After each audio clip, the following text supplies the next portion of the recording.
Modern Horizons 3 is bringing us the Necrobloom, the latest Abzan legend that's dominating hearts and minds, including my own. As with every new legend, I need to know, how do we break it? The Necrobloom is a 4-mana 2/7 plant with Landfall.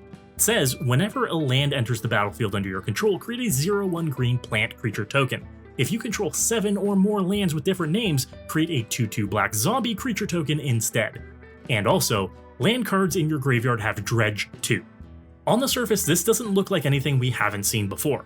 In fact, half of that landfall ability is exactly what Field of the Dead says, making a 2/2 zombie on landfall if we have a diversity of lands. Heck, this isn't even the first time this ability has been in the command zone, as the uncommon Maya Brettguard Protector makes us a 1/1 warrior on landfall. The Dredge ability is very interesting though, as we've not seen something like this that gives lands in our yard a way to recur themselves in exchange for milling ourselves.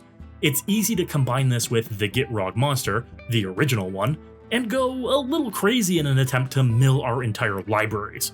Which is where the real benefit of the Necrobloom comes into play. We now have this ability in 3 colors as opposed to just 2, and now opens us up to even more ways to close out the game. But we're not looking to make a deck that's just good, we want to make a deck that combos with this commander. What does it take to win the game with the Necrobloom? Which means it's time to bring out the chalkboard! Now, if we want to find a way to combo with the Necrobloom, let's look at a few similar cards and work backwards for this combo. What can we exploit for making a creature on landfall?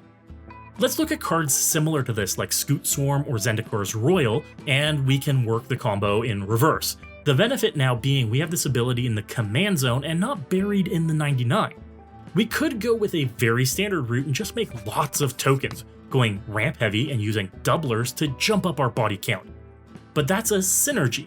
That generates value. It doesn't create a loop, and a loop is what we're looking for to combo. So, how do we use the body created on landfall to make another land, to make another body, and start looping? Well, let me introduce you to Perilous Forays. This 5-mana enchantment asks us to pay a mana and sacrifice a creature to tutor a land into play tapped, which is 2/3 of the equation for a loop.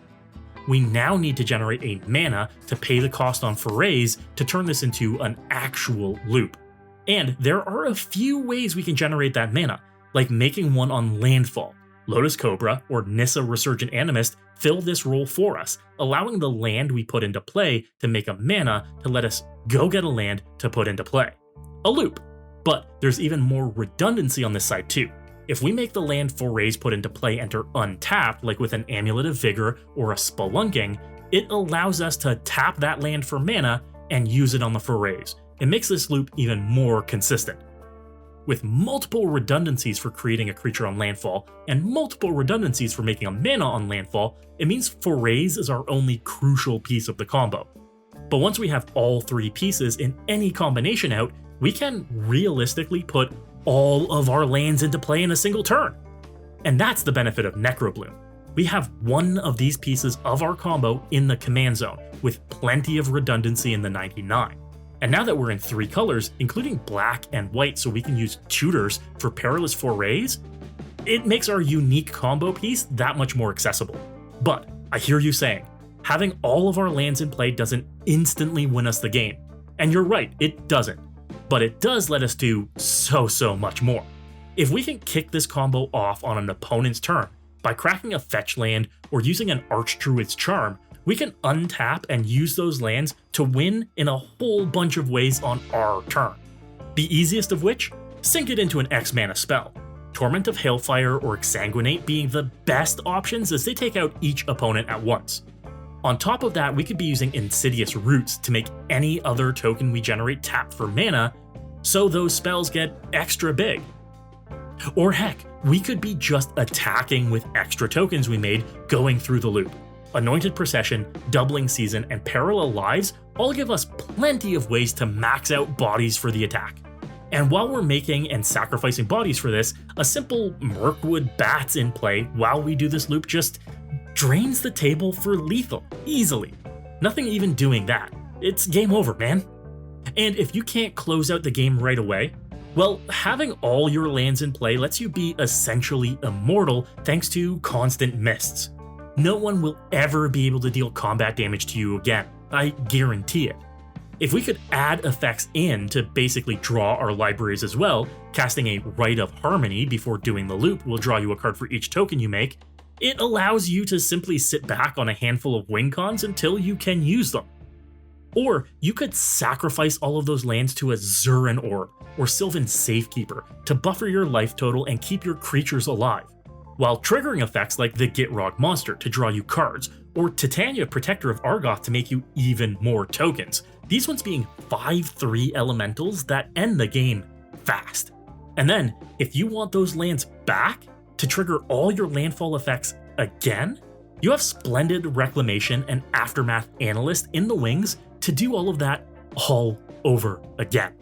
And if you do this with a Retreat to Hagra in play, well, each landfall now drains opponents for 1 and can take them out without any interaction. Doing this with the original loop, or pulling all of your lands back from the graveyard, is a very efficient win con. But my favorite way to win this way may be to use the lands themselves to take out your opponents. With effects like Sylvan Awakening, Root Awakening, or Kamal's Will to turn all of those lands into creatures, you get to go to town, attacking them for lethal with your lands. But friends, that is just the landfall version of this deck, focusing on Necrobloom's first abilities. And there's a whole other half of this card that's stapled to this monstrosity. We've never had something give all lands in our graveyard dredge before. While we have Dakmor Salvage, which has been a cornerstone of combos with the Gitrog Monster, the ability to give every land dredge to is busted. Dredge allows us to replace our draw with the milling of 2 cards. On the surface, that sounds pretty innocuous, letting us maybe return lands that sacrifice themselves like Crystal Vein over and over again. But things go really nutty when you consider the cycling lands, which means it's time to bring out the chalkboard. See, part of the cost of cycling a barren moor or a drifting meadow is that discarding the card is part of the cost. That means the land is in your graveyard, with Dredge 2, when the draw happens, letting you return the cycled land to your hand. Now, think on this combo. We now need a way to ensure we have the mana to cycle a land over and over again, and we can easily mill our entire libraries. But what if we needed no mana at all? And this is where the Fluctuator comes in. A harmless artifact at home in any cycling deck, this reduces the cost of cycling by 2 generic mana. And unlike other cost reducers, this does not stipulate it reduces cycling cost to a minimum of 1. So with Fluctuator out, Slippery Karst or Polluted Mire cycle for 0 mana, and can dredge back to your hand for nothing. This gives us a loop where we can just dump our entire library into our graveyard with very little effort. What does that get us? We aren't in blue, so we can't play a Thassa's Oracle or a Laboratory Maniac. So what can we do with all of those cards in our yard? Just like in the Landfall version, we can return all of the lands in our yard to play with a Splendid Reclamation or an Aftermath Analyst, but make sure you have an Eldrazi Titan in your deck to reshuffle everything from time to time. But you can also have a Sir Conrad or a Dreadhound in play and start pinging opponents whenever you end up hitting a creature with your mills. Again, a Reshuffle Titan in your list is necessary to make sure you can loop this as much as you want for as much damage as you want. And if you don't have either of those creatures in play when you start the shuffle loop, just make sure to include a Dread Return in your list and sacrifice a few of the Necrobloom's plant tokens to return one of them to play and resume the milling loop. Voila! Game over. Let me tell you, both of these paths are insane and can happen fast.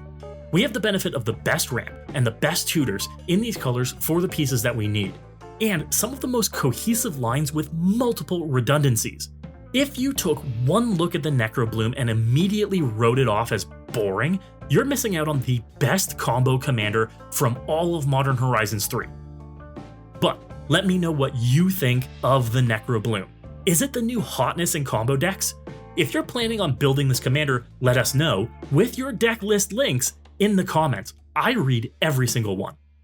And if you want to check out my full deck list, head over to my sponsor, Moxfield.